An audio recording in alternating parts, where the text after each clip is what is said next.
ലീക്കേച്ചി അവരെ കൂടെ താമസിപ്പിക്കുന്ന സ്ഥിതിക്ക് ആനന്ദവേട്ടനും പ്രതിയാവാനുള്ള സാധ്യതയില്ല. ഇനിയിപ്പോ ഡോക്ടറുടെ സഹായത്തോടെ മറ്റേതെങ്കിലും മാർഗത്തിലൂടെയാണ് അവരെ അമ്മയായതെങ്കിൽ കണ്ണേട്ടൻ ഇങ്ങനെ അവരെ വെറുക്കേണ്ട കാര്യമില്ലല്ലോ. ഇവിടെ ആ കുഞ്ഞിനൊരു അച്ഛനുണ്ട്.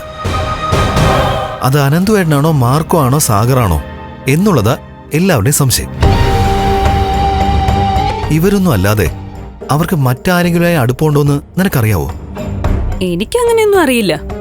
അല്ലടി, കുറെ നാളായിട്ട് ഈ കൺസ്ട്രക്ഷൻ സൈറ്റിലൊക്കെ ആ ബാലചന്ദ്രൻ എന്ന സിവിൽ എഞ്ചിനീയറുമായിട്ട് അവരെ ചുറ്റിത്തിരിയായിരുന്നല്ലോ. ഇനി അങ്ങേരായിരിക്കോ പ്രതി?